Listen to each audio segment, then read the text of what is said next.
అప్పుల బాధలు వెంటాడుతున్నాయా? అయితే 6 JVR వారి జాతిరత్నాలు ధరించండి.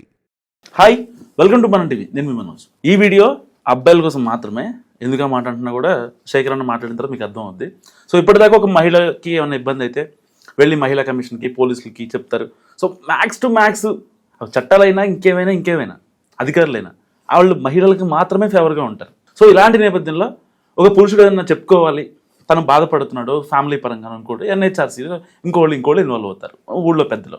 కానీ ఇప్పుడు పురుషులు ఒకవేళ ఇబ్బంది పడితే దాంట్లో నిజంగా రియాలిటీ ఉంటే ఇప్పుడు మెన్స్ కమిషన్ అనేది కొత్తగా వస్తుంది. సో దీనికోసం ఎప్పటి నుంచో ఫైటింగ్ జరుగుతుంది.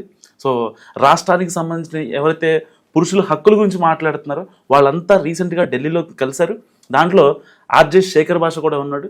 సో ఆ మీటింగ్ సక్సెస్ అవడంతో దానికి సంబంధించి ఒక ప్రశ్న, మెన్స్ కమిషన్ ఉండాలి అని చెప్పి రాజ్యసభ నిండు సభలో ఒక పెద్ద మనిషి మాట్లాడాడు. ఆయన పేరు మిట్టల్.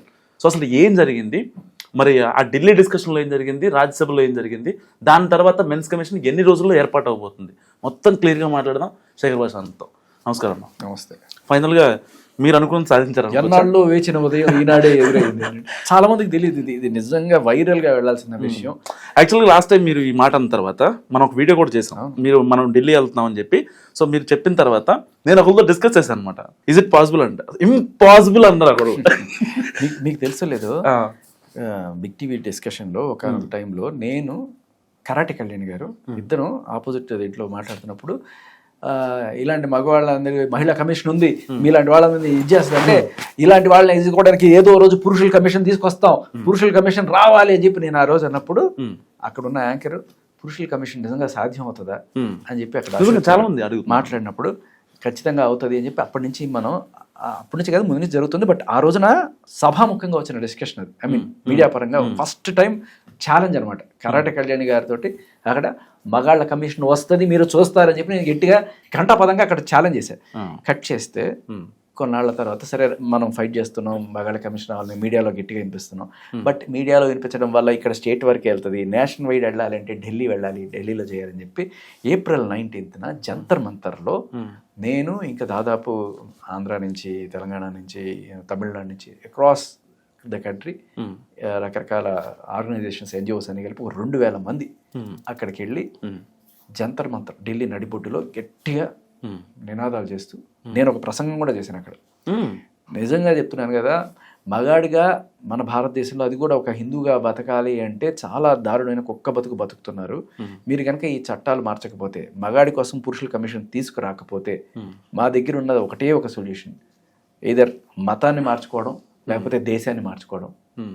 అంత దౌర్భాగ్యమైన స్థితిలో ఒక ఇండియన్ హిందూ మగాడి బతుకు ఈరోజు ఉంది. మీరు 3 నెలల్లో, ఆ రోజు నేను నిజంగా నీకు నా స్పీచ్ పంపిస్తా, ఆ రోజు జంతర్ మంతర్ వేదిక మీద నేను 3 నెలల్లో గనక మీరు చెయ్యకపోతే, ఇదిగో పార్లమెంట్ సాక్షిగా మేము 100 మంది ఇక్కడికి వచ్చి ఇక్కడ ఈ మతాన్ని త్యజిస్తాం, దేశ పౌరసత్వాన్ని త్యజిస్తాం, ఇది మీరు చూస్తారు అని చెప్పి గట్టిగా మాట్లాడారు. మోడీజీ అని చెప్పి పేరు చేసి. తర్వాత 3 నెలలు కాలేదు కానీ కొంచెం లేట్ అయింది. అనుకున్నవన్నీ యాజ్ ఇట్ ఈస్గా. రీసెంట్గా November 16 మెన్స్ డేకి 3 రోజుల ముందు కాన్స్టిట్యూషన్ బిల్డింగ్ అక్కడ ఢిల్లీలో, అక్కడ ఏకం న్యాయ సదస్సు అని, అంటే అందరికీ ఒకటే న్యాయం ఉండాలి, ఏకం న్యాయ అంటారు, ఏకం న్యాయ సదస్సు. దానికోసం నేనే ఇక్కడి నుంచి మరి కొంతమంది మన మగ కార్యకర్తలు, అలాగే చాలా మంది వచ్చి, మగ కార్యకర్తలు అంటే మగవాళ్ళ పురుషుల కోసం ఫైట్ చేసేవాళ్ళు, అందులో చాలా మంది ఆడవాళ్ళు ఉన్నారు, మైండ్ యూ. ఓకే. సో అలా చాలామంది సుప్రీంకోర్టులో పనిచేసిన లాయర్లు, జడ్జిలు, ఆఖరికి ఢిల్లీ లా మినిస్టర్ని కూడా ఆడబట్టుకొచ్చాం. సో పెద్ద డిస్కషన్లు నడిచినాయి, డిబేట్లు నడిచినాయి, అన్నీ నడిచినాయి. ఫైనల్లీ ఖచ్చితంగా దీన్ని ప్రవేశపెడతామని చెప్పి ఆయన మాట ఇచ్చారు ఆ రోజున. అన్నట్టు కానీ నిన్న ఇవాళ రాజ్యసభలో మగాళ్ళ కమిషన్ రావాలి అని చెప్పి ఒక బిల్ ప్రతిపాదించారు అశోక్ కుమార్ మిట్టల్ గారు. సో నిజంగా థ్యాంక్ యూ సో మచ్ అండి. అండ్ ఏకం న్యాయ సదస్సు వాళ్ళకి, అండ్ అలాగే జంతర్ మంతర్లో వచ్చి రిపోర్ట్ చేసిన 100,000 మంది ఈ కార్యకర్తలు, బాధితులు. నీకు తెలుసా, ఇందాక మనం మాట్లాడమే, ఆ రోజున జంతర్ మంతర్లో జానీ మాస్టర్, రాజ్ తరుణ్, ఒక చనిపోయిన మన సైంటిస్ట్, ఇలా వీళ్ళందరి ఫోటోలు డిస్ప్లే చేసాం. ఇలా ఇంత దారుణంగా అన్యాయం జరుగుతుంది. 22 ఏళ్ళు వచ్చి పోక్సోలు పెట్టగలుగుతున్నారు. రిలేషన్లో ఉంటూ అది రేప్ అని చెప్పి వాళ్ళు కేసులు పెడుతున్నారు. ఇంత దారుణంగా చేస్తున్నారు చూడండి. 493 కావచ్చు, 376 కావచ్చు, ఆర్ ఎల్స్ పోక్సోలు కూడా కావచ్చు. ఇలా చాలా మిస్యూజ్ జరుగుతుంది. సరే ఈ సెక్షన్లు రద్దు చేస్తారా లేకపోతే అవన్నీ తర్వాత డిస్కషన్. వీటి నుంచి బయటపడడానికి మగాడికి ఒక్క అవకాశం, పురుష ఆయోగ్ అంటారు హిందీలో. పురుష ఆయోగ్ ఆనా హే ఆనా హే ఆనా హే పురుష ఆయోగ్ ఆనా హే అని చెప్పి దద్దరిల్లిపోయింది ఢిల్లీ నడిబొట్టు ఆ రోజు. నాకు వచ్చిరాని హిందీలోనే ఆ రోజు ప్రసంగించా అక్కడ.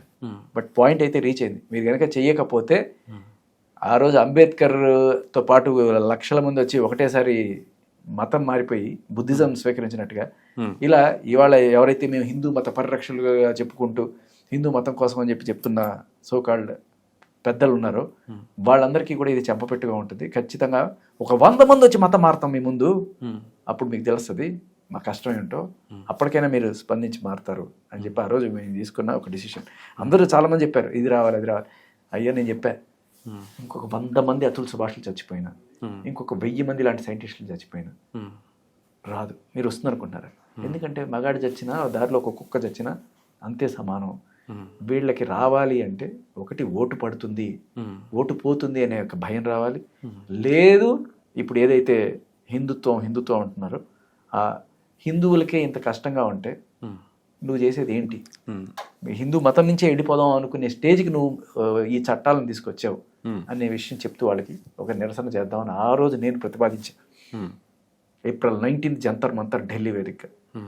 మరి విన్నారో లేదో ఏమైందో తెలియదు. ఆఫ్టర్ దట్ మ్యాథ్ ఈ రోజున సక్సెస్ అయింది. పురుష్ ఆయోగ్ మెన్స్ కమిషన్, మగాళ్ళ కోసం ఒక కమిషన్ అతి త్వరలో రాబోతోంది. ఆ రోజు నన్ను చూసి నవ్విన వాళ్ళు వస్తుందా వీడియో పిచ్చాడు అనుకున్న వాళ్ళందరికీ కూడా ఇదిగో introduce the bill. The National Commission for Men Bill 2025, Dr. Asay Kumar Mittal to move for leave to introduce the bill. I move కొట్రా తోడా పెప్రామేసో. the National Commission. సో ఆ రకంగా ఇవాళ రాజ్యసభలో దీని గురించి ప్రస్తావన స్టార్ట్ అయింది. ఇది ముందుకెళ్తుంది. బిల్ ఈజీగా పాస్ అయిపోతుంది. దాన్ని అపోజ్ చేసే వాళ్ళు ఎవరు ఉంటారు? రాజ్యసభలో ఉంది ఎక్కువ శాతం పురుషులే కాబట్టి నార్మల్గా వాళ్ళకి తెలుసు కదా.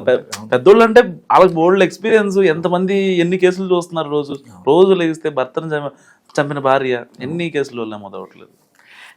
పాయింట్ ఏంటంటే మగాడి గోడు వినడానికి ఒక్కర్లే లేరు. నువ్వు పోలీస్ స్టేషన్కి వెళ్తే పోరా అంటారు. నేను చెప్పేది ఏంటంటే పొలిటికల్ కమిషన్ ఉంటే రీసెంట్గా మన ఫోక్ సింగర్ రాజు చనిపోయారు, గుర్తుంది? అవును. ఎలా చనిపోయారు? వాళ్ళ ఆవిడ వెళ్ళి ఆయన మీద ఏదో కంప్లైంట్ చేసింది. Police station Khairatabad police station పిలిచి మనోడిని కేసు పెడితే నీ బతుకు ఇదైపోద్ది తప్పివాడు ఒకటే, నువ్వు మీ ఆవిడ కాళ్ళు పట్టుకొని క్షమాపణ చెప్పి చేసిన దానికంటే అందరూ చూస్తుండగా పెళ్ళాం కాళ్ళు మొగుడుతో పట్టించి వాడి ఈగోనంత హర్ట్ చేస్తే అతను బయటకు వచ్చి తట్టుకోలేక అలా కుమిలిపోతూ రోజుకి ఆత్మహత్య చేసుకుని చనిపోయి. అవును.